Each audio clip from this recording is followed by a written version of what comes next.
know what really makes us mad? Is wasting money on CDs with only one or two good songs. Yeah. Tell them about punk.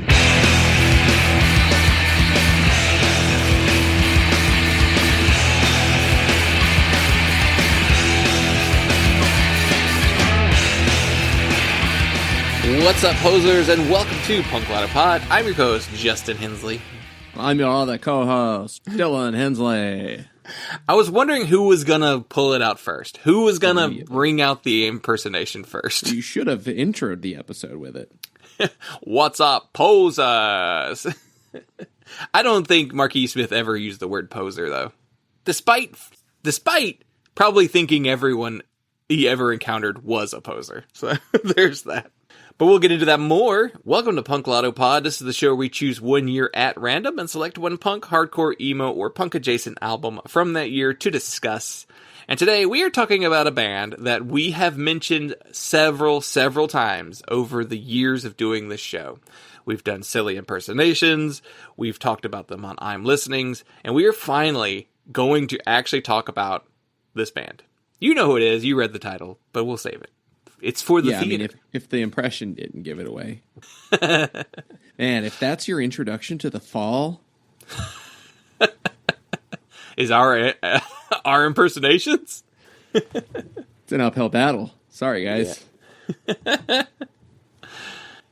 It was your turn to choose this one, so this one's all on Dylan. But we'll get into it. If you head to patreon.com/punklautopod, that's where you get access to all of our weekly bonus audio. Where last week we did a pretty large 2-in-1 News of the World I'm Listing, where we talked about news stories and the music we listened to over a few different weeks, because it had been close to a month since we've done a real 2-in-1 recording. So we had a lot to get through. Yeah, it's a double stuffed 2-in-1. Mm-hmm. It's double stuffed Oreos, which now come in 0 sugar. I've had them. They're not very good. Yeah, I imagine if you take, sugar out of Oreos, being that that's the primary flavor of Oreos. The primary ingredient in Oreos is sugar? I suspect they probably taste like ashes or newspaper. They tasted weirdly buttery. Okay. It's strange. That's better than expected. It gave me that little throat burn that the fake sugars have, so that's how you know it's fake. The fake sugars. I think it's the same thing they're doing with all those like protein desserts, whatever those things are. How you describe those things? Yeah, see, that would make me again. I'm back to newspaper. Yeah, I mean it tastes like newspaper. That's what protein tastes like. Yeah, they're not great. I had the double stuffed. I wonder. It makes me wonder if the regular filling version would actually be better. Yeah, less of the filling. Yeah, I think I need to try it. But the thing is, they come in bags and they're individually packaged. It's like the only way to get them. They rob you of the traditional Oreo eating experience. The sleeve of an Oreo, the crinkly plastic tray that it comes in, and that top that like it sticks back on it but not back that well.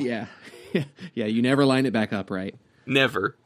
And then too much air gets in and they get real... The version of stale that Oreos get is soft. That's when you're like, oh no! Yeah, it's just absorbing all the moisture in the air. Yeah. Individually packaged. That's how they are. But we're not talking about Oreos today. This isn't Moon Pies for Misfits. We could do that.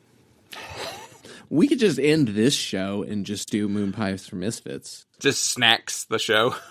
How do we do that so far away?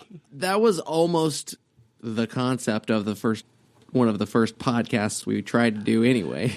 Yeah, it was YouTube. I mean, yeah, we did video. We were going to try to do a eating stuff on camera show. Yeah, like 10 years ago. Yeah. When that was still kind of new. It's still a thing, or are you just on TikTok now? Yeah, it's true. It is on TikTok now. Why are we stalling? Oh my God. We have a lot to actually talk about today. If you sign up for the $5 producer tier, that gets your name said on the show every single week. So shout out to our producers, Dave Brown, writer of the newsletter Oklahoma Lefty. Shout out to Steve Long, host of the podcast Rebel Nerd Radio. Shout out to Jason W., writer of the newsletter Songs About Chocolate and Girls. And shout out to Zach in Oregon. So if you want your name said on the show, sign up for that $5 tier, and you get to vote in the once-a-month exclusive producer poll that determines what we talk about on that month's Extra Play. We have an Extra Play coming up soon that will be available in the $1 feed, but if you want to vote in the poll to determine what we talk about next time, sign up for that $5 tier and get your name said. And then we have our $10 tier where you choose the album we devote an entire episode to. So, okay, 1986. This is my birth year. And it was your turn to pick from the year. And I think you did one of your calendars was 86 in the last recent few years. So you spent a lot of time with this year. And I've spent a lot of time with this year, too. Because I had the series called Dance of Days where I was trying to find the good stuff from 1986. Because I've always felt like 1986 is not that good of a year. You always want your birth year to be, more exciting than it actually is. Yeah, I spent a little time with this year, kind of deep diving last year. So a lot of familiar stuff and a lot of stuff that I know I've talked about on like I'm Listenings. I've probably talked about this record that we're doing on the show on an I'm Listening last year, but maybe I didn't have a ton to say then. But yeah, so I'm fairly familiar with this year and kind of what is going on categorically speaking. And 1986, very big year, pretty peak for jangle pop and jangly stuff. And the Smiths put out The Queen is Dead. We've got records from the Go-Betweens, the Church, the House Martins, the Triffids, though they're a little more on the kind of leaning into sort of an alt-country, cowpunky side of things, as well as Yola Tango.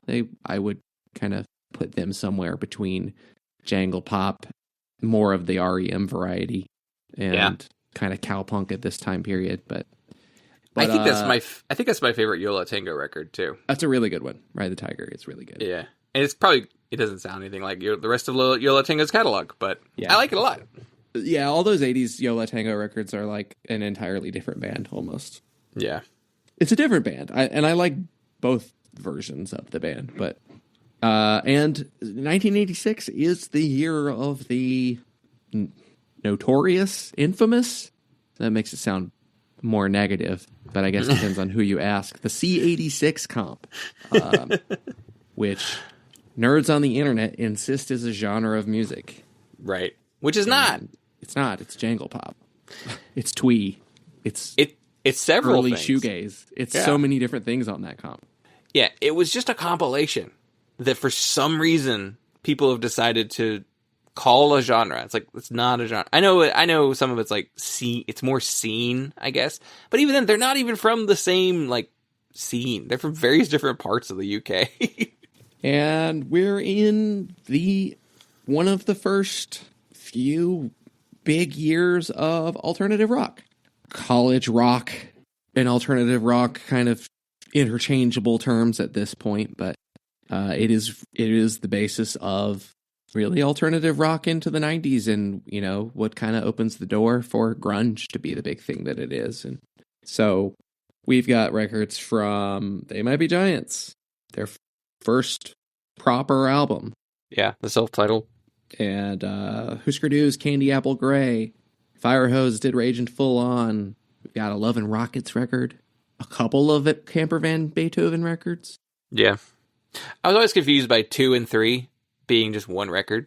It's just funny to call 2 and 3 one album. Yeah. Hardcore is still a thing. Barely. And remember, hardcore dies in 1986, according to Stephen Blush. Yeah, except for all this hardcore I'm about to talk about. Yeah. Multiple iterations. One that's actually like a really big record that kind of starts a new wave of hardcore, too. Yeah, right. Cro-Mags, The Age of Quarrel.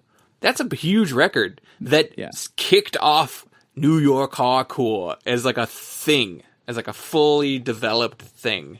And it's like, hardcore died. It's like, shut up. You just stopped paying attention. That's what happened. I mean, if Chromax is your next wave of hardcore, I'd quit too. yeah, I would be fine with it. I'm just like, yeah, hardcore's dead. We got fucking Harley. Yeah. But yeah, there's lots of other hardcore records in '86. Dead Kennedys is pretty much a full tilt hardcore band at this point with Bedtime for Democracy, and Agnostic Front have a record. Poison Idea put out Kings of Punk. Gangrene did another Wasted Night. Surprisingly fun album. I actually like that Gangrene record. And Crossover is its own whole big thing. So hardcore is continuing to develop into new sounds. We've got records from Cryptic Slaughter. I said Agnostic Front a minute ago, but I think they really properly fit in the crossover lane here. For that record, yeah. Alarm. And Crumbsuckers. That's a fun record. Ludachrist. Yep, the Ludacris record's fun. The Crumbsuckers record's fun. There's like a Nuclear Assault record that came out that year that's pretty great too. I think there's a record too, Voivod record too. Yeah, I think so. Roar. Yeah. And we've got emo-core. Yes. In small doses. This batch of bands, Can I Say, which is an all-time record of the genre. Then you have your arguably more post-hardcore, but similar to emo-core in terms of it's kind of a Railroad Time situation, I feel like. Because you wouldn't necessarily properly call Moving Targets or Articles of Faith emo-core bands, but when you kind of listen to what they're doing with hardcore, it's not that different from DAG or Embrace. So I kind of feel like they fit in a technical sense. Yeah, I don't know. This your head error on this one. I think this is really, there's not a specific scene for this stuff yet. That's really what's happening. This batch you have is like, don't let the header fool you. It's not exactly what it sounds like it is. Yeah, really, if anything, it's just I've kind of grouped the bands that are trying to do more melodic things with hardcore together. So broadly, you could call it melodic hardcore. And, Ramones did Animal Boy, their attempt at hardcore.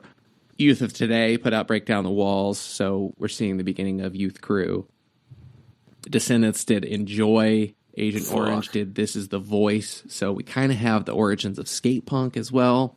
And, I mean, Dag Nasty also, like, they're a melodic hardcore band, they're an emo-core band, they also kind of are influential on skate punk. So, it's just that melodic direction that I think hardcore is taking in the mid-'80s. Kind of goes on to inspire a lot of subgenres. And we got some gothy shit. Yeah, there's a lot of it. Yeah. Notably, The Mission put out God's Own Medicine. Susie and the Banshees put out Tinderbox. Sam Hain, and I will always say it's Sam Hain. Yeah, it's fine. It sounds pretentious to say it the other way. No one knows what you're talking about if you say it the right way. Yeah. Danzig's not saying it the right way. He always says, like, I accept both. It's like, that means you said it wrong first, probably. You were never saying it right to begin with, and then people are like, it's actually pronounced Samhain. And he was like, what? Because he probably read the word. Yeah. For like 10 years before he ever even heard anyone say it. Yeah. The Cramps put out A Date with Elvis. Great record. Is a lot of fun. The Damned put out Anything. Which is not a lot of fun. That record's rough. It's not terrible. It's they tried to do 80s production record. That's why I don't like that one. Because it's not just even like the first time they tried to do 80s production. It feels like the first time they went as hard as they did on it, though. It does not sound like The Damned when you listen to it. I do not like that record at all. I think it's okay. There's a little bit of crust and D-beat kind of stuff going on. Conflict, which we talked about that record. Ungovernable Force. And Gauze put out Equalizing Distort. That record rocks, too. Yeah. So you picked a few different things here for your almost picked selections there, and it's an interesting batch that you managed to cobble together here. So what were you considering to choose for us to talk about? So there's a lot of stuff that I mentioned in the genre section that I know I listened to and I talked about sometime last year, and they felt like things that I've talked about too recently. There's plenty of stuff that I think is interesting still from 86 to talk about. Can I Say by Dag Nasty, for one. I mean, we probably should do that record, you know. So I briefly considered They Might Be Giants as well, but I thought maybe that's too much of a stretch. But the ones that I properly considered, the ones that jumped out to me, Bad Brains, Eye Against Eye, it was like the first one to really jump out to me. You said this was their second best Bad Brains record. I would probably agree with that, especially because their first two albums are basically the same album 2 times. Yeah, the self-titled and Rock for Light, it's like they re-recorded a bunch of the self-titled for Rock for Light, so it's the same songs, and but also like the best material on Rock for Light is from the first record. Yeah. So I don't know why they did that. It's very unnecessary. And it doesn't sound as good. Like, the Rock for Light recordings are nowhere near as good as the Bad Brains. The Roar tape is what's often called versions.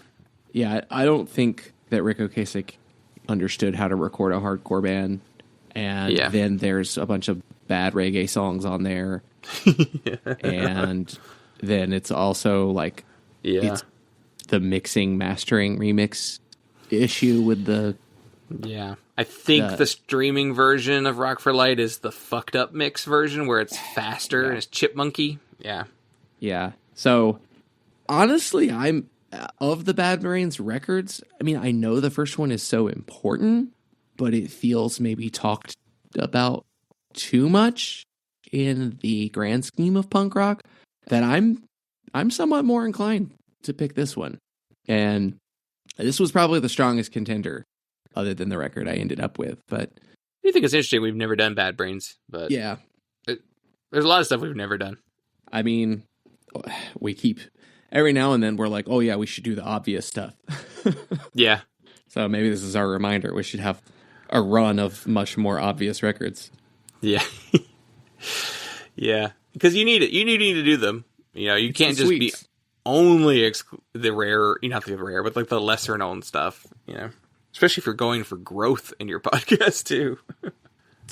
I considered The Good Earth by the Feelies, which you were saying we're gonna throw away all of our cred. Yeah, we did so many hardcore records over the like last 2 months that are like, hey, let's do a record that's not even like that close to punk. Yeah, that's like maybe not even actually a punk record. Yeah, I wouldn't, but yeah. And it's the least. It's one of the. Well, there's really only one Feelies record that you would, I think, fully properly categorize as a punk record. So that's probably the one we should do if we talk about a Feelies record. But this one's my favorite, so I don't know. That's why it jumped out to me. But yeah, sleepy REM maybe isn't what this show should be about. It'd be up there with the Sundays record that we did, where it's just like, I don't know if this is even close enough. Man, that Sundays record was even a stretch for like My Bloody Valentine's Day. Yeah. Yeah. It would be like, it's not really shoegaze either. Yeah. And I considered Pretty Little Baka Guy by Shonen Knife. I think this one's important. I don't really know with this band. I don't either. I don't know which ones are important, which ones aren't. The yellow one with like the Jimi Hendrix font is probably the most important one. But. Yeah. They have multiple, like, surprisingly popular records throughout their career, particularly the 80s and 90s, though. So I think that's probably, like, the era to focus on. But, man, they are still around. And it is at least one original member. I think 2 original members, but maybe one of them is, like, studio only. I don't know. I didn't look into it too closely, but I feel like when they put that last record out, I was still doing my new release Fridays, and I talked about it on there, and I think that record, it was like one of the first records without that other original member. I think it's the drummer. Yeah. I think they've had like the 2 main ones for like most of their entire career, but just recently. Yeah. one retired. I want to talk about a Shonen Knife record for some reason, but I don't, even though I don't think that there's very much I feel like I can really say about them. And like, I don't know if I want to devote a whole episode to just reducing them down to Ramones core, but kawaii. Like, but I also don't think that they think that their music is super serious either. So, yeah, like, I don't know. We'll see if we ever get to a Shonen Knife record. I feel like maybe eventually, but yeah, who knows when. Well, it was your turn to choose, so what did you choose us to talk about? I picked Bend Sinister by The Fall.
Let's run down some stats. So, The Fall were from Prestwick in Greater Manchester in the United Kingdom. They formed in 1976, and this is their 9th studio album. I can't think of anybody else from this era that had 9 records from the punk era. Had 9 records by 86. This was released September 29th, 1986 on Beggar's Banquet Records. The Ramones? How many Ramones records? Were they up to 9 by that point yet? Maybe. They might be at that point. Yeah, Animal Boy was their 9th record. So, it's the Ramones in The Fall. The person on this record is Craig Scanlon on guitars, Stephen Hanley on bass and guitar, John Simon Wollstonecroft on drums, Simon Rogers on keys and guitar, Brick Smith on guitar, keys, and vocals, and Mark E. Smith on vocals and tapes. We have additional musicians here. We have Paul Hanley on drums on the song Dr. Faustus. And it was produced by John Leckie and released on CD, vinyl, and cassette. So what made you choose Bend Sinister as the album that we were going to talk about today? Well, honestly, I picked this one at random. Because you asked me after I had shown you my nominations a few days later. You were like, what record are we doing? Yeah. So I looked at what I had nominated again, and I was like, not any closer to deciding. So I just picked it at random. I just threw it in a number generator. Oh, wow. And I figured, like, if I draw a number and then the record that corresponds to it isn't actually that exciting to me, I would just draw again. You know, it's the coin toss. Mm-hmm. It tells you what you want. Yeah. If you have a negative reaction to the result of the coin toss, you don't follow it. You just do the opposite. Because that's what you actually want to do. Or at least you don't want to do the other thing more. Right. It's because you don't realize how much you don't want to do something until you do that coin toss and you're like, oh, but I didn't want to do that one. And then you're like, oh, because you want to do the other one. Yeah. So I got this one and I was like, sure, yeah. Let's do a fall record. It's about time. I mean, we've considered fall records in the past. Mm-hmm. And we've talked about them off and on throughout the years, and they're a really important band that we haven't properly devoted time to. So why I nominated this one specifically, this is one of the most consistently enjoyable fall records I've heard. I was familiar with this record already, and even though it's not even like top 5 most popular fall records, it is still really well regarded and fairly popular in their discography. And I think there's a case to be made that this is the last really vital fall record. I think there's interesting stuff going on later in their career. Their 90s records where they're doing like alternative dance are kind of interesting, but it's really far from what they're known for and also not great. Because I've heard some of those records. I listened to one of them. Was the one called like Infotainment Scam or something like that? Yeah, that's like probably the most important dance record they made. It's probably the most like notable record they made into the 90s. Yeah. Yeah. There's, there's the later post-dance stuff where they kind of go back to sounding like classic Fall, too. That's maybe interesting to talk about, but even still, like, that stuff is almost like Marky Smith doing a tribute act to the Fall with a bunch of ringers. So really not that important to hear. I also thought this one would be interesting to talk about because it is the follow-up to probably their most important record. It's their most popular, probably the highest rated record in their discography. I want to say it's probably in that 1001 Albums to Hear book. Yeah. And why it's so popular. But Nation Saving Grace came out prior to this record. And so I think it's interesting to, this is one of those not that one kind of cases where it's like, this is the follow-up to something huge that they did. Like, what's the deal with it? Yeah, we've had a few of these in the past where we've covered like the record after the big one. The ones I can think of, I guess, would be what we did Conspiracy of One. That was the follow-up to Americana, which was like a weird, like later smash hit album, not counting Smash. Or we did like Life Won't Wait by Rancid, which was the follow-up to Out Come the Wolves. There is something interesting about the follow-up to the big record, because it could either be a huge disappointment, something like that Rancid record where they were just like, we could do whatever we want, and they made an over an hour long Rancid record. It's like, no one wanted that.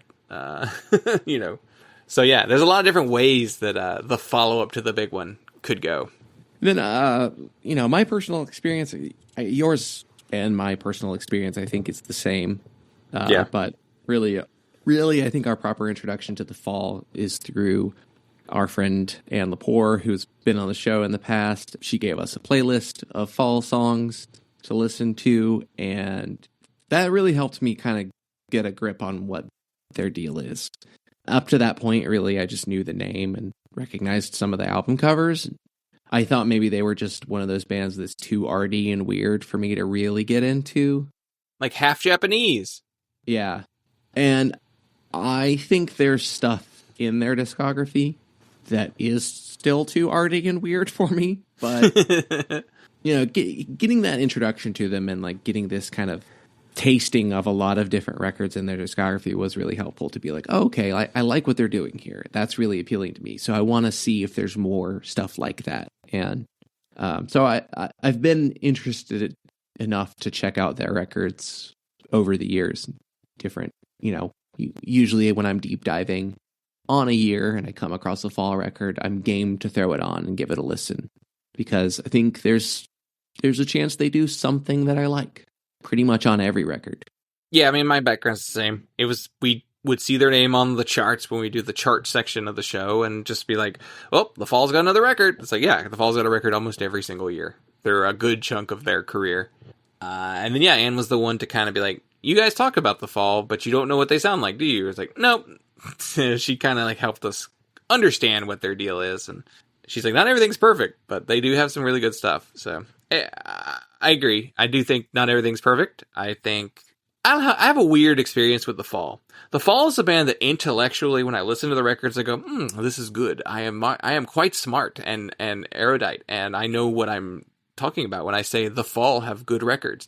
But I never actually want to listen to a Fall record. Does that make sense? Like, I never have the urge to like put on the Fall.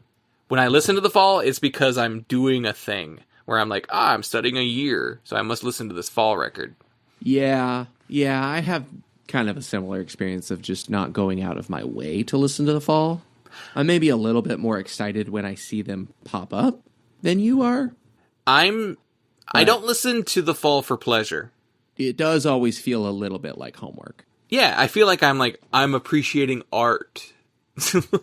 It's like when I watch like an art film. I'm like, all right, let's watch it.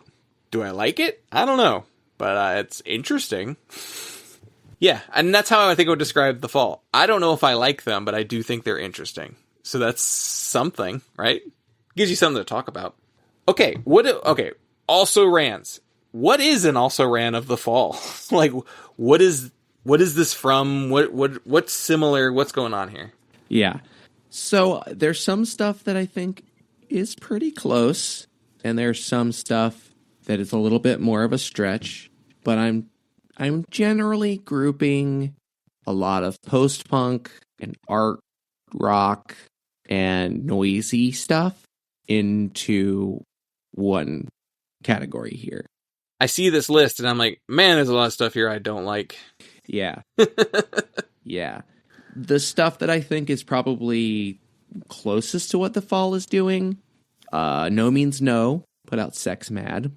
Chumbawamba put out Pictures of Starving Children Sell Records, Starvation, Charity, and Rock and Roll, Lies and Traditions. I think it's their first record, too. Yeah. It is just so funny to think about Chumbawamba. Yeah. Everything about them is we're anarchists and we make weird, arty post-punk. Except for that blip where they were one of the biggest pop bands in the world for like a year. Bizarre career. Yeah. And are forever a football chant song. They're a jock jam. Yeah. Public Image Limited put out Album in terms of like abrasive weirdo post-punk bands. That's probably the closest to the fall. Certainly abrasive. Is it actually as abrasive as Johnny Rotten wants you to think it is? No. No. Musically, it's not. Yeah. He is. Yeah. As a person, he is very abrasive. I would put Mekons pretty close to the fall. They put out The Edge of the World. The biggest difference being that the Mekons probably do more pretty stuff. I think the Mekons are probably catchier than the fall are. Yeah. I've heard some, not a lot, but I've heard like one or two records by them. And then maybe some things that don't, maybe a little bit more of a stretch. Killing Joke, Brighter Than 1,000 Suns. At this point, Killing Joke are not quite as hard-edged and industrial as they once were. Yeah, this is like basically like a post-punk record. Just a fairly well-produced post-punk album. And then there's stuff that is, not exactly musically the same, but edgy or challenging or experimental in nature.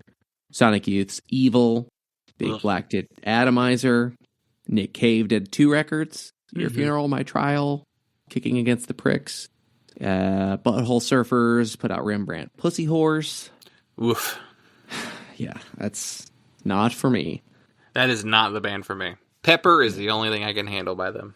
Scratch Acid put out Just Keep Eating. There's like 2 Swans records. Yuck. Going further into industrial, you've got KMFDM. Put out What Do You Know, Deutschland. Is KMFDM German? I would assume they are. Yeah. From Hamburg. Yeah. Hamburg. Yeah. Okay, so the record we're talking about came out on Beggar's Banquet. So the Beggar's Banquet records from 1986 are Peter Murphy's Should the World Fail to Fall Apart. Peter Murphy from Bauhaus. We have the previously mentioned Love and Rockets record, Express. We have Gene Love's Jezebel's Discover. And then we have albums by Flesh for Lulu. Albums in like 7 inches and EPs. We got the Flesh for Lulu, the Icicle Works, the Bolshoi, which are like a goth rock band. Pierce Turner, who's like an Irish singer-songwriter. Adult Net, which is a Brick Smith side project, trying to do new wave. And albums produced by John Leckie, who produced this record from 1986, as he did an album by a band called The Lucy Show, and 2 records by someone named Bill Nelson. So I don't really know those records, or what they are.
Okay, let's get into the story. There's a lot of story here. The Fall have a very long history because they put out a shit ton of records and they had a shit ton of band members.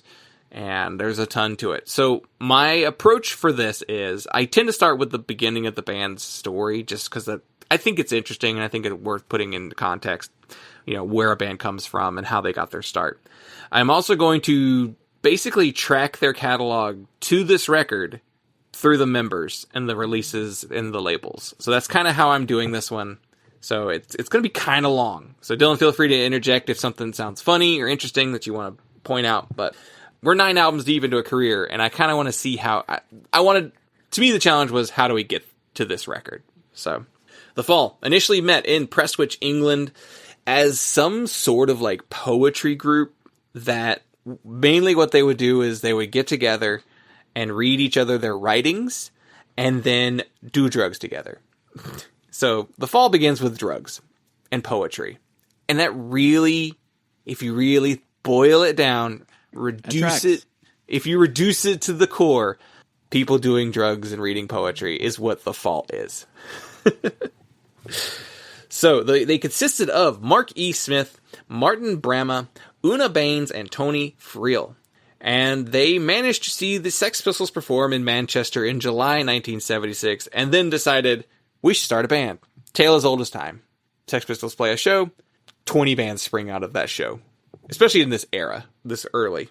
They decided that they wanted to start a band, and musically, they were citing Can, The Velvet Underground, Captain Beefheart, The Monks, and The Stooges as influences.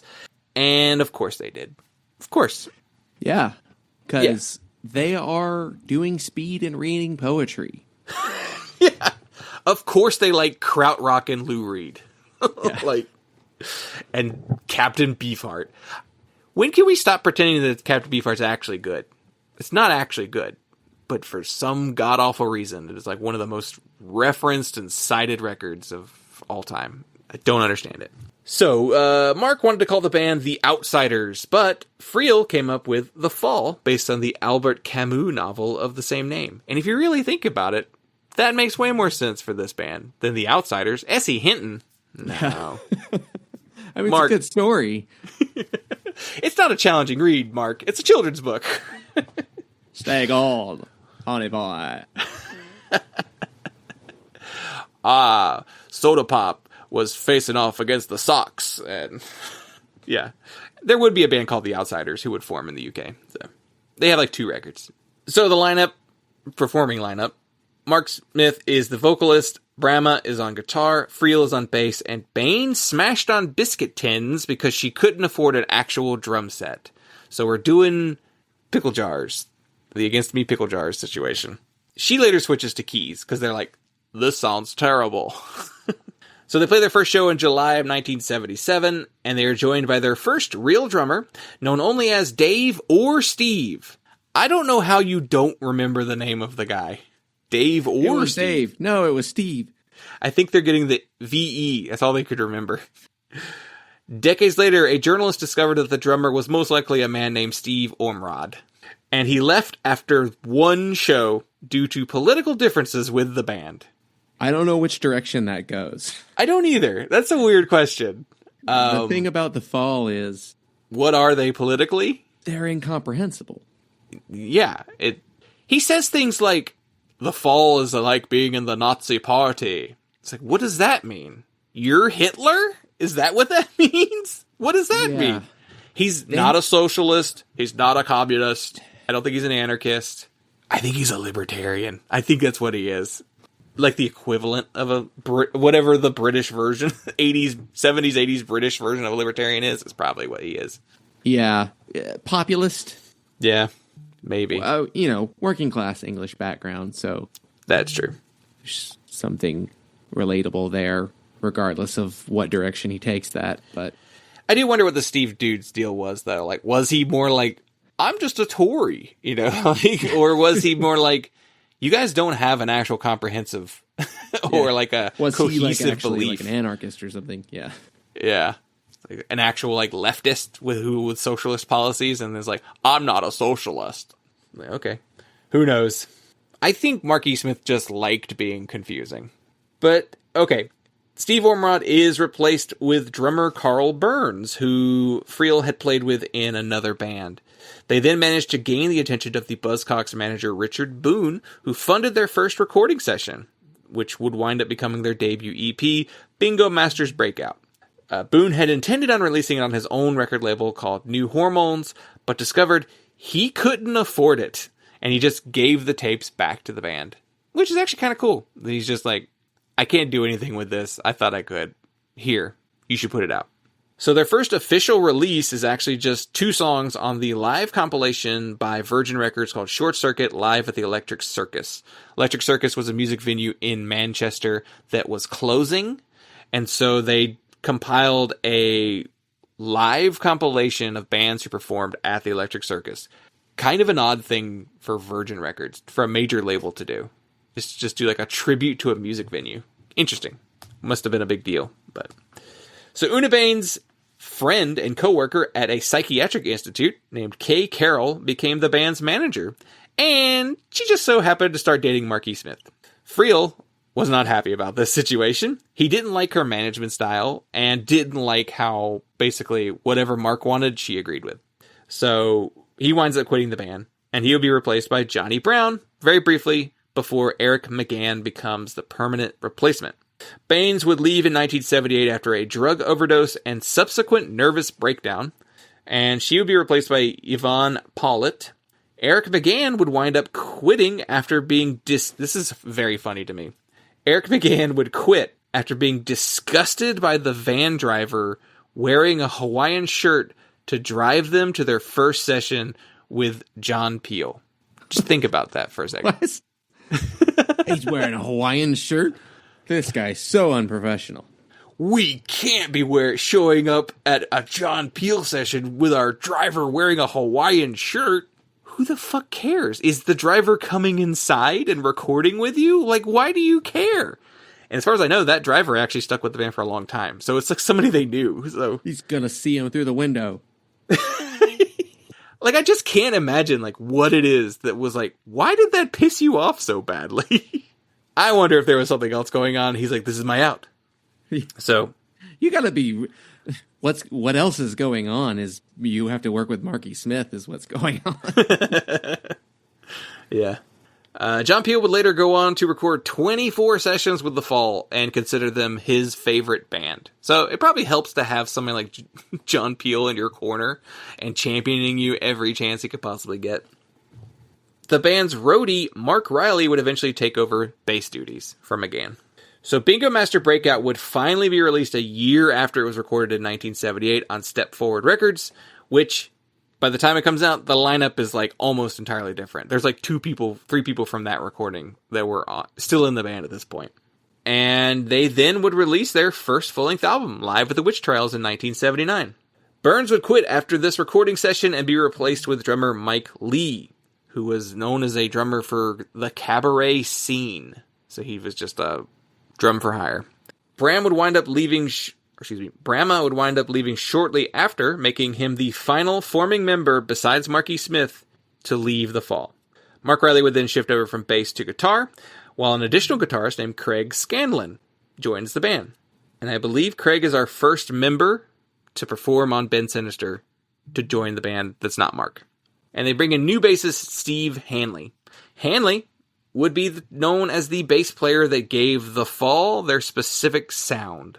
Paulette would leave in 1979 to care for her dog. Sorry guys, I can't be in The Fall anymore. I gotta go take care of my dog. That feels like another excuse to quit the band. Yeah, can't, guys. My dog needs more attention. Hawaiian shirts. My dog's sick. I don't even know if the dog is actually sick. I think it's just like, I couldn't get a sitter. And one legitimate one who's like, I don't like the manager being the band leader's girlfriend. That's probably the most legitimate complaint. So they would then release their next record, Dragnet, in 1979. And then Mike Lee would quit in 1980 because his complaint was that they would wait 2 weeks. They wouldn't play a show more than every 2 weeks because Mark was taking too long to come up with new lyrics.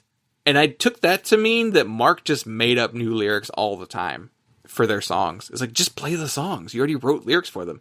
But I was reading later that he would just constantly just like make up new lyrics to songs all the time. So he's one of those guys.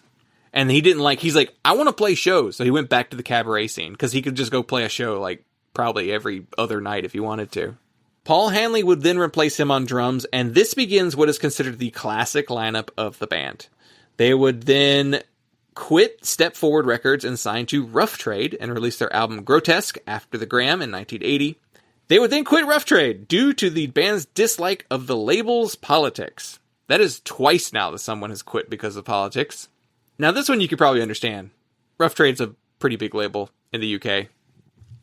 And they probably were just like, we're just cranking shit out. We don't necessarily have like a cohesive political statement that we're trying to make either. So the Fall then signs to indie label Chimera. The Fall attempted to go on tour in the US, but Paul Hanley was denied a visa due to being so young he couldn't play in the 21 and up clubs in the US. He joins the band when he's like 16 years old, so he's like literally still a child. They would then bring back Carl Burns to play drums for their US tour, and he winds up just staying with the band after they returned back to the UK, and the Fall would just have 2 drummers for a few records now. So the next record, Hex Induction Hour in 1982, and then we have Room to Live, same year, 1982. Mark Riley would then be fired by the end of 82 due to several arguments and getting into a fist fight on a tour of Australia. I'm not sure if it was with a fist fight with a band member or with someone at a gig. But then Brix Smith would be brought in to play guitar, and she is Mark E. Smith's American girlfriend. What's different about Brix is she was pretty fashionable.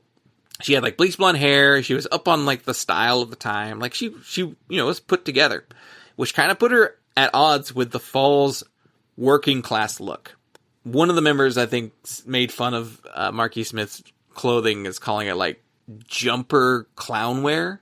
He was like, you're wearing a jumper, but you look like a clown. It's just like this weird fashion style that he was making fun of. So Brix kind of like gave them lent them a sheen of polish to their look. She's also known for bringing a poppier element to the Fall through her guitar playing, because her style of playing was a little bit more straight ahead, a little bit more pop sensible than the previous guitarists that have been in the band. So they would then re-sign to Rough Trade Records for their next record, Perverted by Language, released in 1983. They would then quit Rough Trade again because the label was more interested in putting money into the Smiths than bands like the Fall. Now, I don't like the Smiths, but yeah, you that's can see the move. Commercial appeal. That's the move. If you're a record label, you're going to put more money behind the Smiths than the Fall. Especially a band who'd already quit your label once before. Like, yeah. Also, yeah, I mean, look at Morrissey. Yeah. The second coming of Elvis. And look at Mark. Yeah. A builder's son.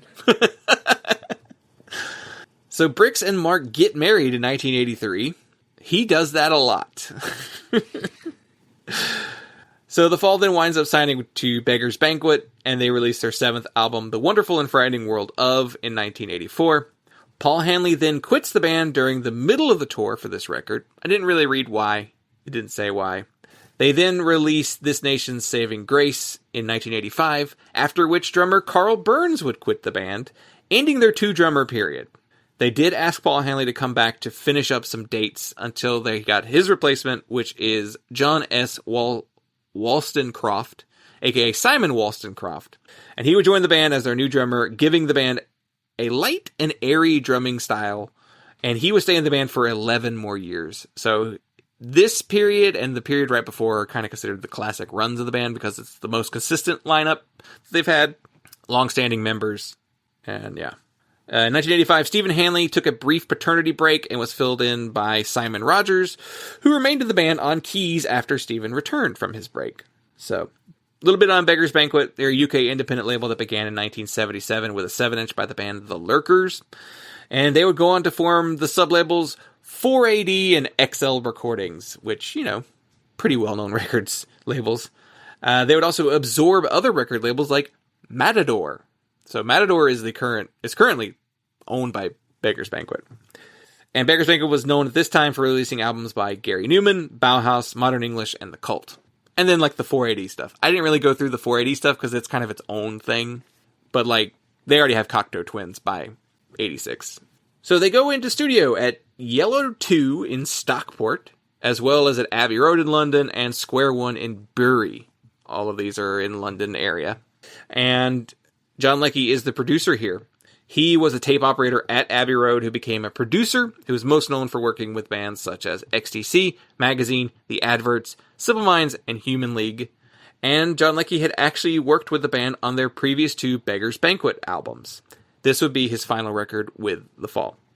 So John Leckie and Mark would argue during recording, and Mark would complain that John Leckie was always putting a swamp on everything, which he described as making it all psychedelic. Mark at one point demanded that some of the tracks be mastered from the cassette copy of the mixes that he had been listening to on his Walkman. So basically he gets a copy of the mix from the record, and he has his Walkman player, but it has a speaker. It's one of those Walkmans with a speaker, not headphones. So he was just playing it through the speaker on his Walkman. And once they were like, all right, here are our final mixes, he would then complain. He's like, these are not what we mixed in the studio. These are not the mixes. And Leckie said it's because the Walkman he was listening to, it was on chrome tape, which was like bad. It just didn't sound good. Chrome tape doesn't sound anywhere near as good. And the speaker he had was distorting it too. So what he was hearing was just his own, these mixes being played through a shitty ass speaker on shitty ass tape, and was demanding that these be the final mixes. John Leckie, how fucked up it sounded. Leckie was like, no, we're not doing this. But eventually actually did let him put a couple mixes on the record from his cassette copy. And then Leckie was like, ultimately he was right. He's like, that's their sound. That is their sound. Shitty distorted tape through a bad speaker is the Fall's sound. So Mark has a songwriting credit on every song on the record except for Mr. Pharmacist, which is a cover of the song The Other Half by the 1960s garage rock psych group from San Francisco. Brix has songwriting credits on about half the record. Scanlon, Rogers, and Hanley all have some songwriting credits on multiple songs. And Paul Hanley does actually play drums on the song Dr. Faustus. So different pressings have different tracks on them. The version that's on streaming, I believe, is the CD and the cassette version. This was the first album released on CD for The Fall. And the vinyl version does not feature the songs Living Too Late or Autotech Pilot. Those 2 songs were actually singles and B-sides. And they decided for the CD and the cassette version that now they had enough room for it, they would put those songs on there as well. The cassette, there's a certain cassette version that also has a song called Town and Country Hobgoblins, which is a live version of a song called City Hobgoblins off of like a 1980 record. So I mentioned it, the same year they released this record, they did the Living Too Late single, which was on 7-inch and 12-inch vinyl. That has Hot Aftershave Bop as a B-side on it. Mr. Pharmacist was released as a 7-inch and a 12-inch single backed with Lucifer over Lancashire. And they did release another single in 86 called Hey Luciani, which is a non-album track. There is a version of the record, I think, that was reissued much, much later that features that one on it. And it features Shoulder Pads #1 as the B-side on that one as well. And this album, up to that point, was one of their most successful records. And it ranked at number 36 on the UK album charts. And then NME called it number 7 on their year-end album chart list that year. So that is the main story leading up to Bend Sinister. There's so many other like smaller details about each record that I could have gotten and found, but I didn't want to. I was just trying to get us to where we are. But so there we are. Bend Sinister. Mr. Pharmacist, can you help me out today in your usual lovely way? Oh, Mr. Pharmacist, I insist. Can you give me some of the Pharmacist? Mr. Pharmacist, dear Pharmacist, won't you please give me some energy? Mr. Pharmacist, Mr. Pharmacist.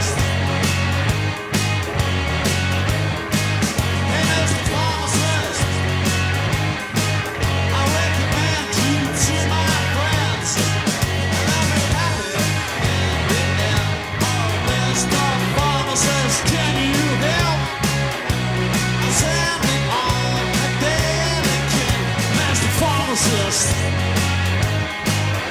Yeah, pharmacist to ease your mind. You better stock me up for the winter time. There's the pharmacist. There's the pharmacist. What did you think of it?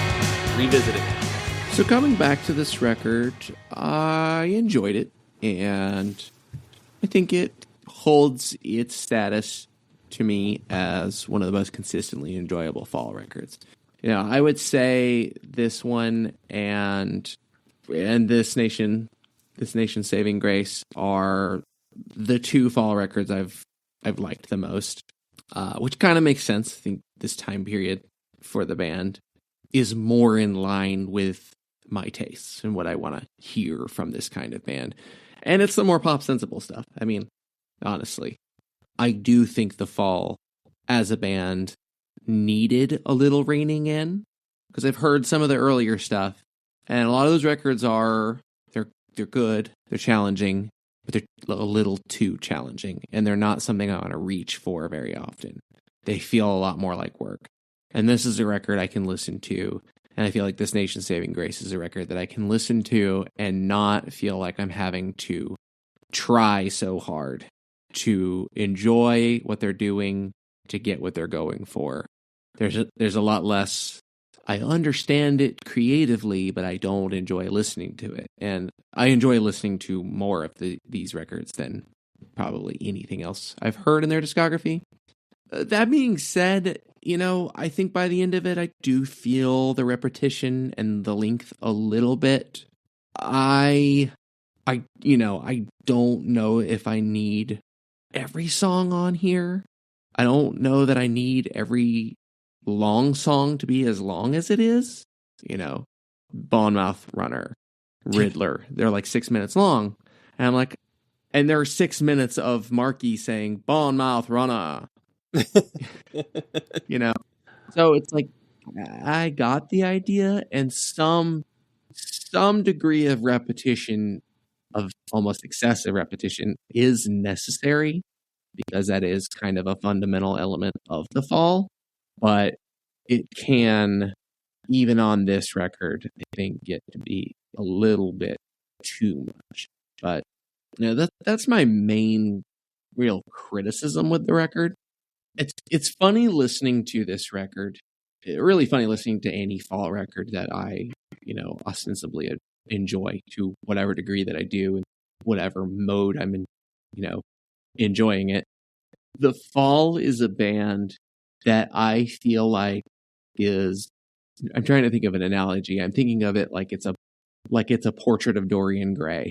You know, like the Fall is this case against ever describing a band as too arty or too weird or too disjointed or too repetitive. You know, whatever like criticism you reach for in the moment of saying like, oh, you know, what's wrong with this record is the vocals are monotonous, and or, you know, the songs are too repetitive or something like that. And I'm like, actually, that is the Fall's whole deal, and I enjoy them. So like, that's not it. So like, the Fall is the Fall. If you describe them in technical terms, is a band that I should not enjoy, and it's probably why I thought I wouldn't like them for as long as I did. But listening to them and the way that the pieces come together and the tones and timbres like are all right for some reason, more than not.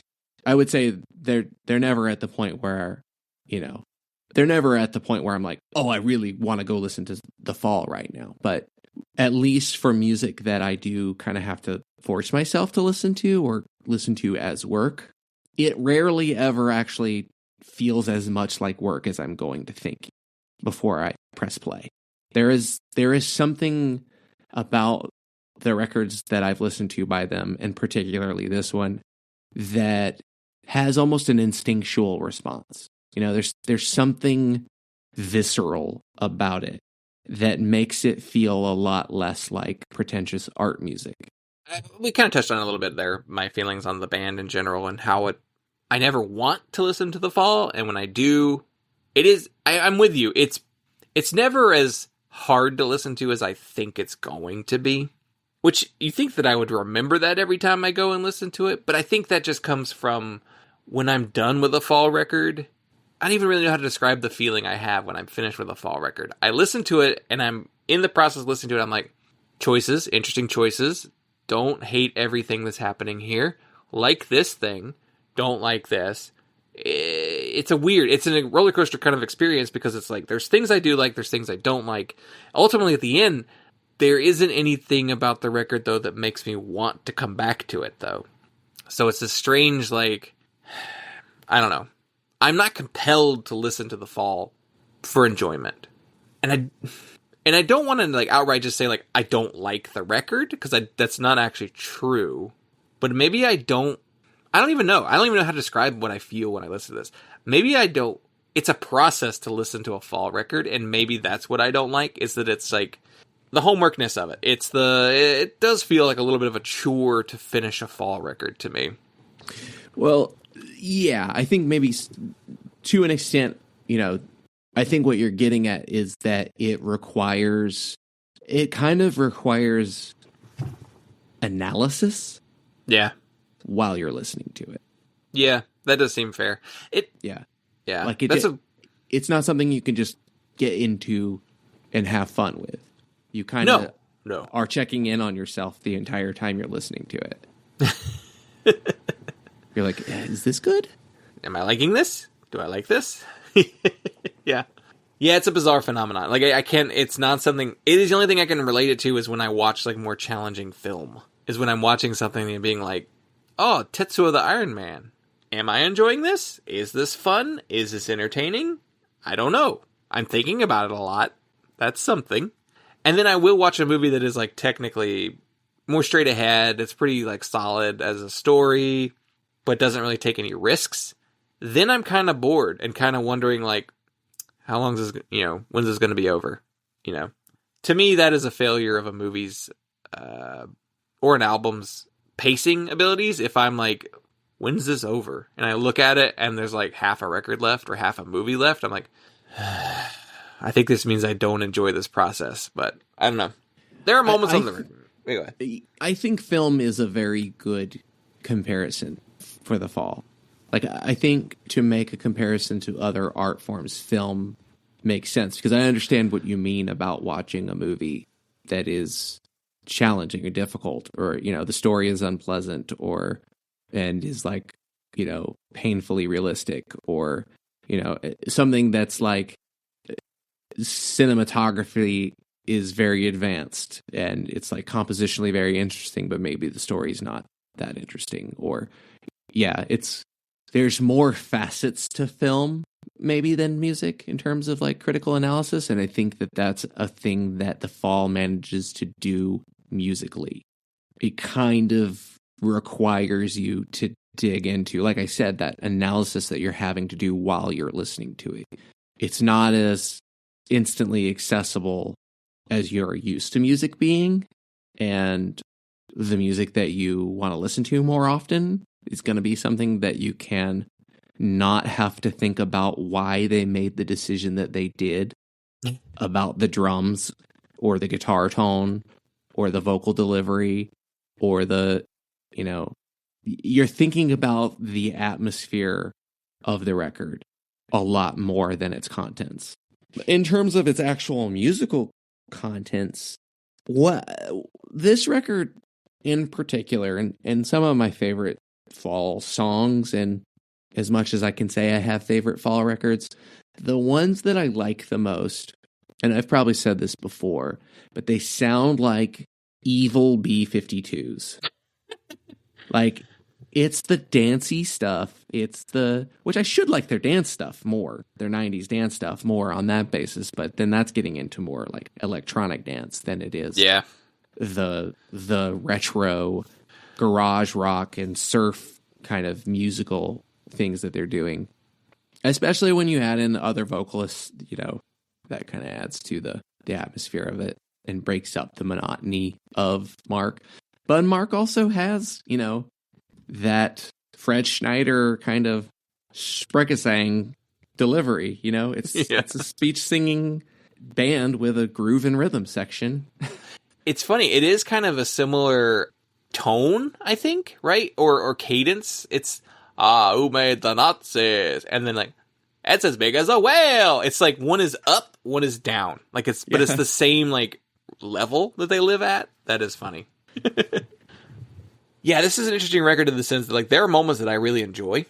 I think Mr. Pharmacist is a fun song. That's a fan favorite that they would play live forever. It's a cover. It's just very weird that a cover would be something that they just kept in their set list. Dr. Faustus, I think, is a pretty entertaining song as well. Did you catch the part? I was reading the lyrics to that song, and it's not in the lyrics, but do you catch where Bricks, I was thinking, it's Guns of Brixton. I don't know why I couldn't remember that. Bricks, she's just saying foods in the background, and she says several times in that song, banana! And I'm like, oh, she's a minion. Bricks doing her minion impression. Are the Minions big The Fall fans? Banana! I thought that was fun. I think, what's the song? Shoulder Pads 1 and 2. They have that synth thing that sounds like a whistle. That do do do do do do do. One of the most upbeat and bright, catchy things on any Fall record I've ever heard is that whistle synth or whatever you call it. Yeah, the Shoulder Pads songs in particular make me think of the B-52s. They feel like something that would be on a B-52s record.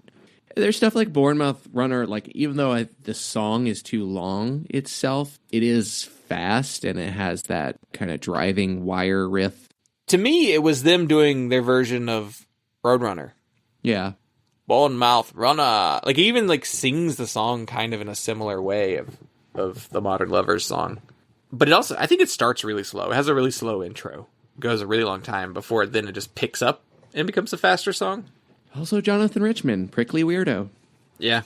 US 80s, 90s. That one's memorable, but it's kind of mechanical, which you could say that about most Fall songs, but there was just something especially mechanical about that one.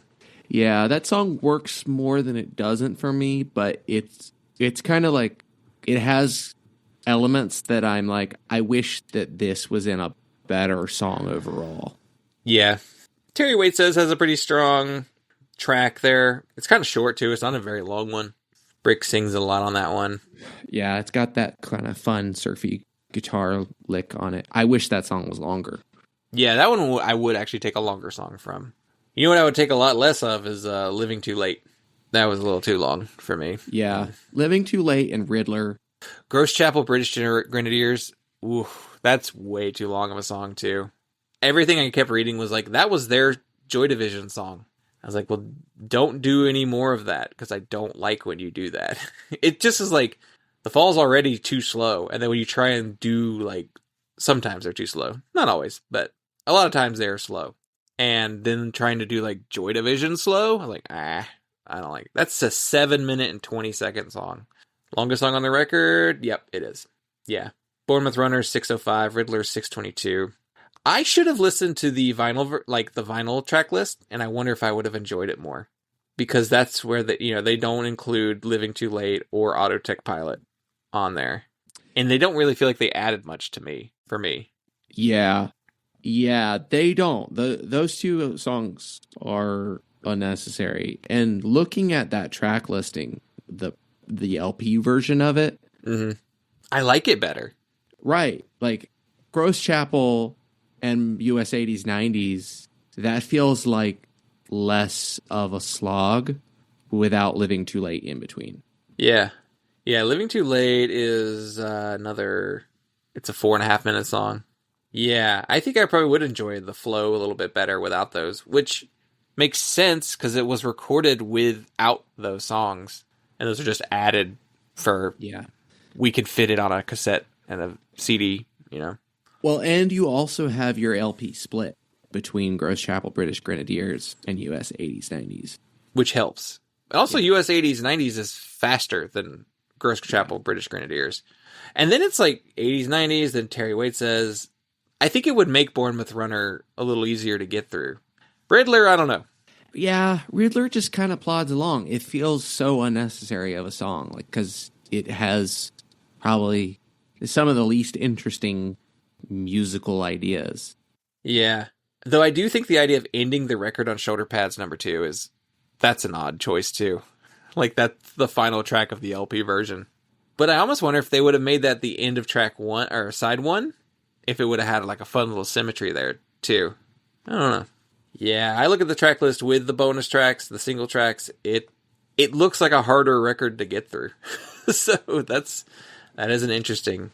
Oh, weird. Okay, what is this? So they've done. This record has like a weird subtitle. It's also subtitled the Domesday Payoff Triad. I don't know what that means. I'm not entirely sure what that means. It just kind of means like nonsense, I think. But it has a different track listing too. But I don't know if that's just bonus tracks or what. But it's weird. There's like songs that are not on the record on there. I think that's bonus tracks. It has to be, because I don't think it's Yeah, that's like an 87 bonus version of it. Yeah. That's weird. Yeah, there's a Ghost in My House, Hey Luciani, Hoff Found Borman, but it has most of the other stuff. Yeah, it moves them around a lot, though. Like, Mr. Pharmacist is about the only one that's in the same spot.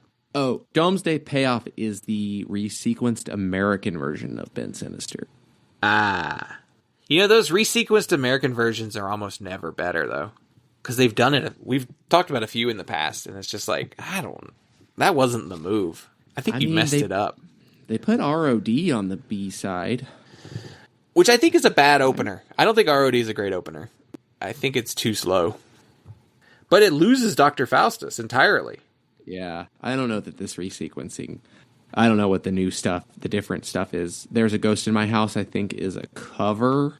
Yeah, it's a Motown song. Yeah.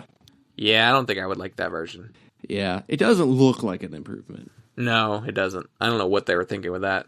Yeah, I think the vinyl version might be the way to go. That might be the sequence to go. Because it's still a 43-minute album that way. It's a long record.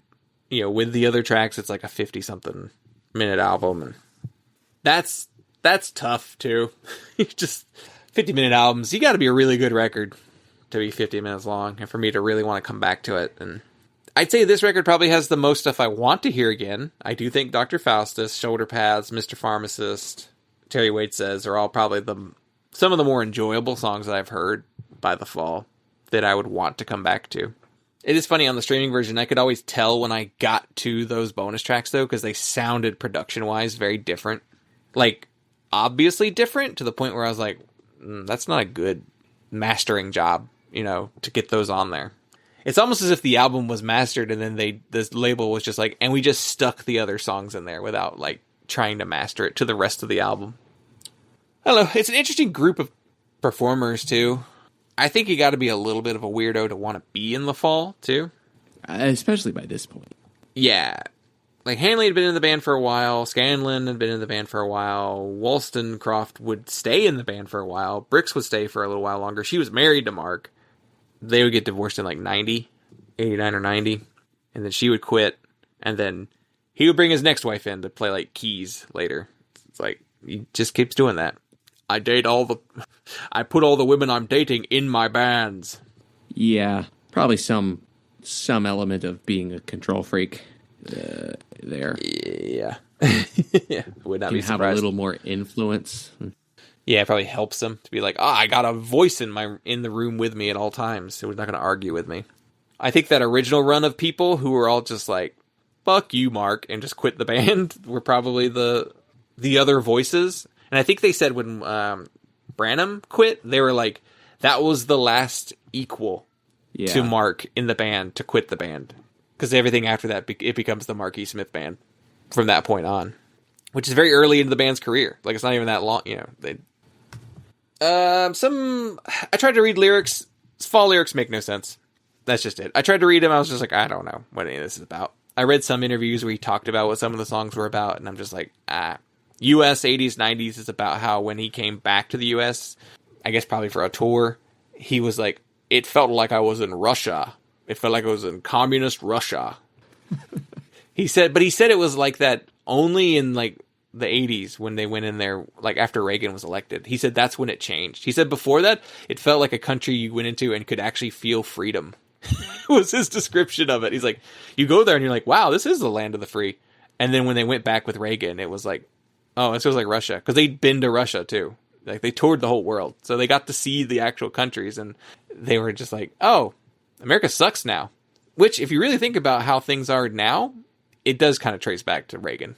Yeah. A lot of what we have today is a direct line from what started with the Reagan administration. So yeah, it's funny because Mark, he's like kind of conservative, has been conservative off and on.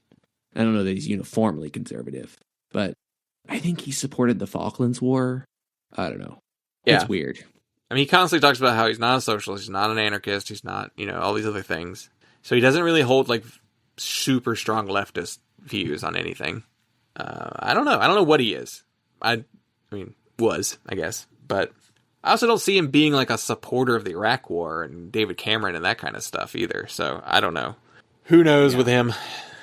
Like I said, though, I tried to read lyrics. I don't know. I couldn't get anything myself. Album cover. It's a pretty cool album cover. It's like a black and white photo. It looks like a duplication, like constantly Xeroxed like this photo, and they use like 3 different iterations of it for the front cover. The liner notes have more of a collage-y kind of look to it, and apparently it's a bunch of different photographers contributed pictures for the liner notes. Most famous is Jeff Veach, who did the photo cover for Killing Joke's Nighttime, which is like one of the ones where he's like standing on the cover and looking like a crooner almost on it. Review-wise, I found some reviews, but only 2 that I felt like really highlighting. So there's one here from Far Out. I think it's a magazine. And they were talking about it for I think it was like the 35th anniversary of the record. And so here's what they say. There would be no point eulogizing his wild ways if there was no substance to prop them up, him being Marky Smith. What separated him from the average wayward wayfarer traversing the cobbled streets of Salford. This review also is written like Marky Smith wrote it. What separated him from the average wayward wayfarer. Yeah. But anyway, what separated him from the average wayward wayfarer traversing the cobbled streets of Salford was a style of poetry akin to Charles Baudelaire after 12 pints of super-strength lager with the kaleidoscopic colorings of a particularly caustic John Cooper Clarke and the biggest fuck you attitude that the world has seen since John the Baptist. Bend Sinister... The author of this article is pretty smart because they did that alliteration before the John Cooper Clarke.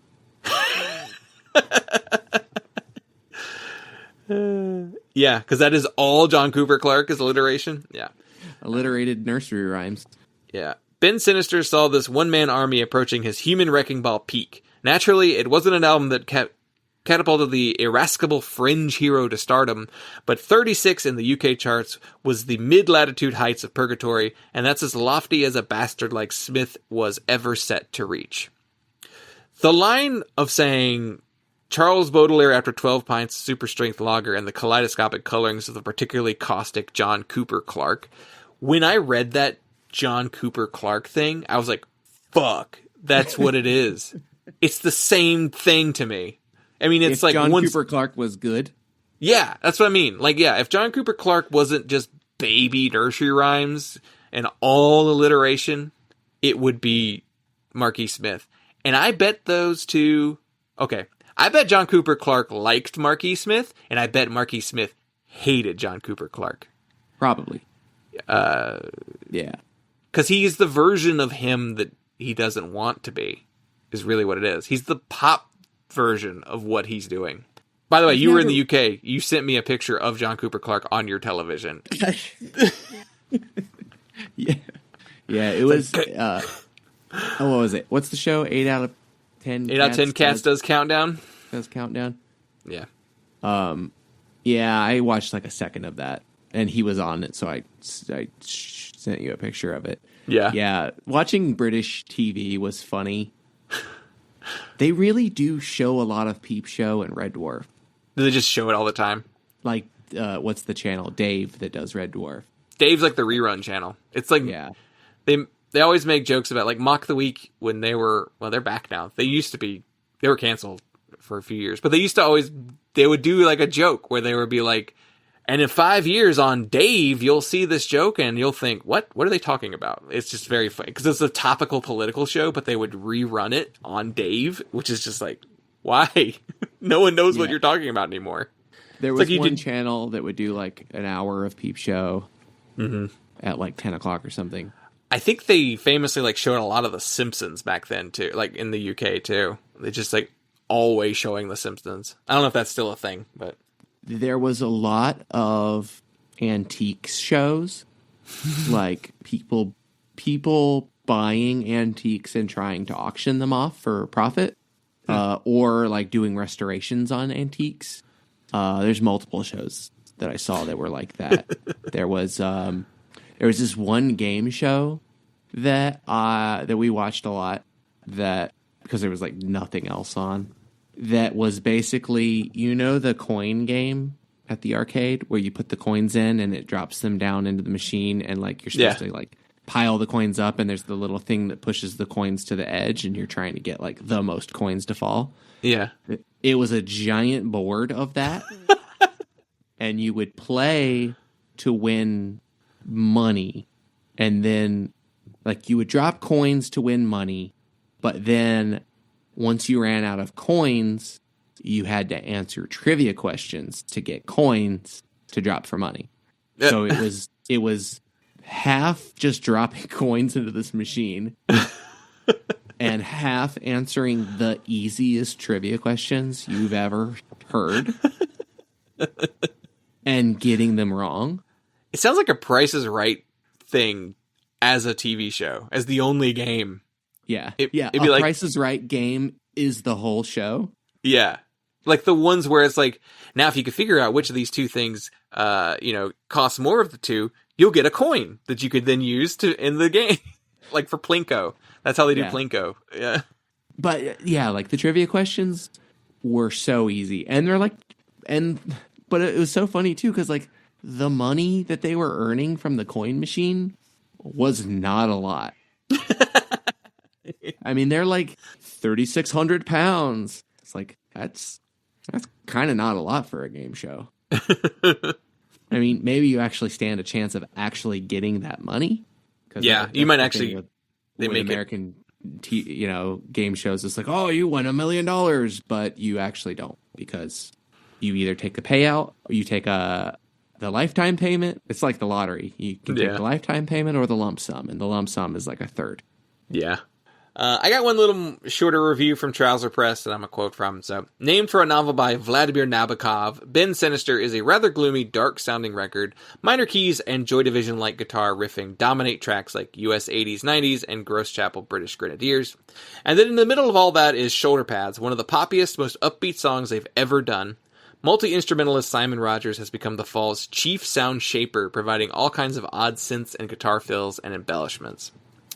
And yeah, I thought there were other reviews, but like, I read one interview, I was telling you this before we hit record, I read one interview that was so British that I was like, I feel like I'm reading another language. Every reference and every comment and everything in this interview is like is written in the 80s, like 88 or something like that. And it just felt like I was reading nonsense. And it just kind of reminds me, it's like, oh yeah, the world has gotten a little smaller with the advent of the internet. So now, like, people are starting to talk the same way around the world.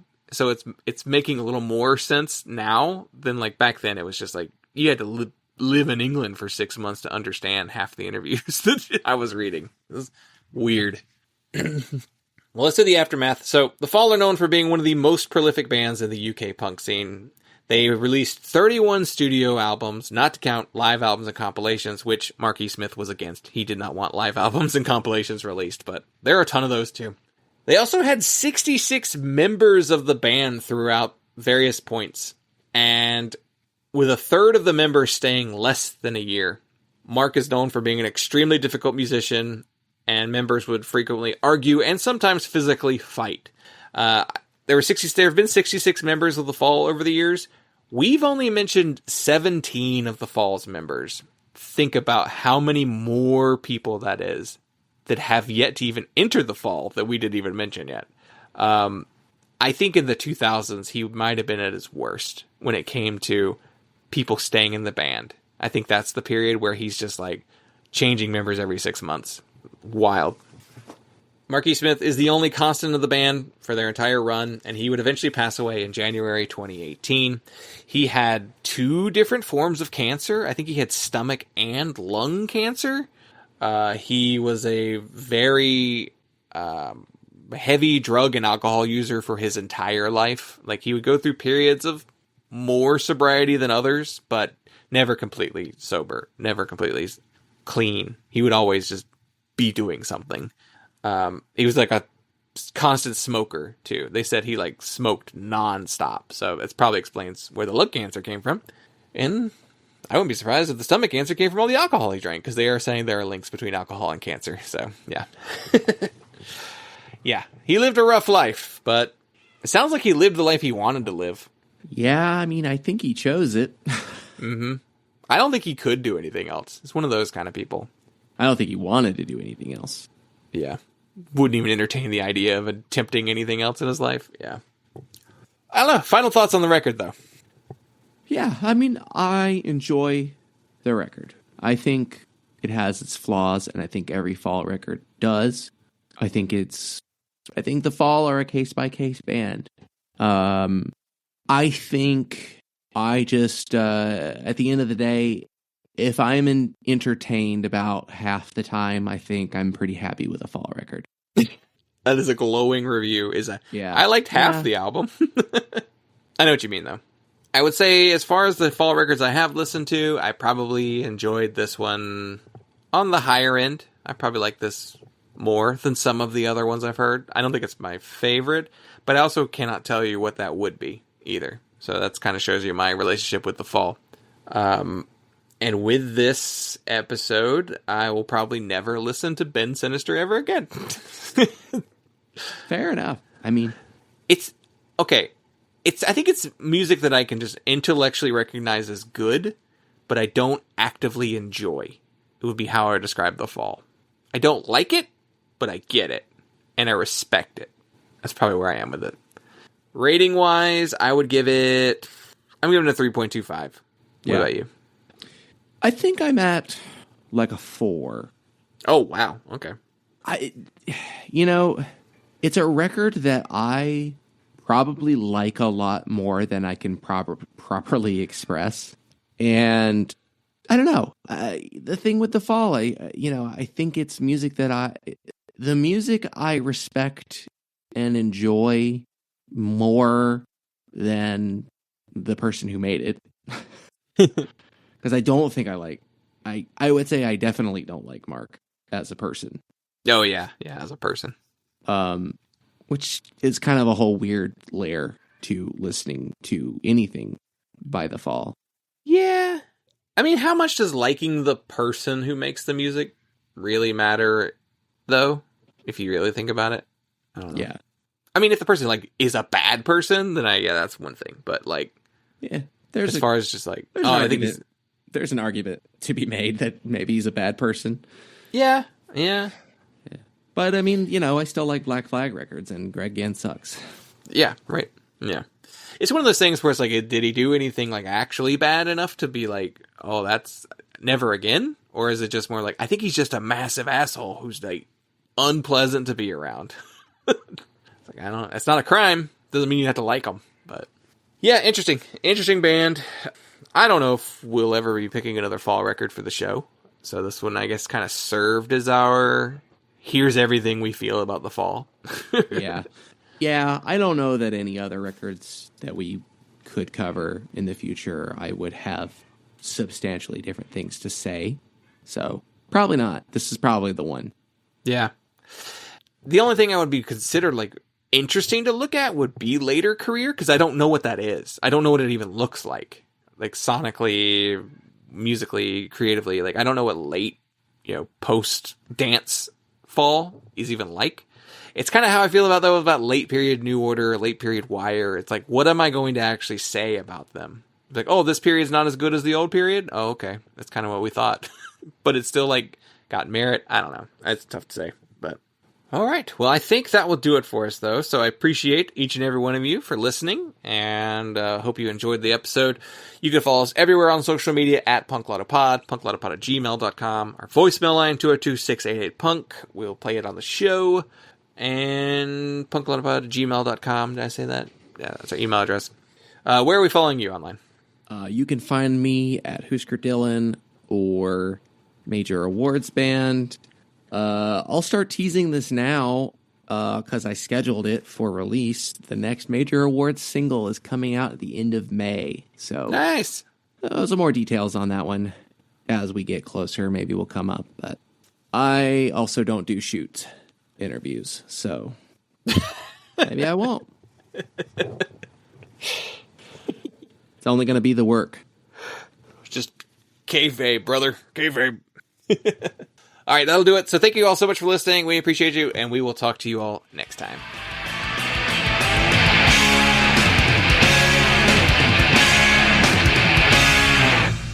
To order Punk, call the number on your screen. Rush delivery is available. Remember, this special offer is not sold in stores.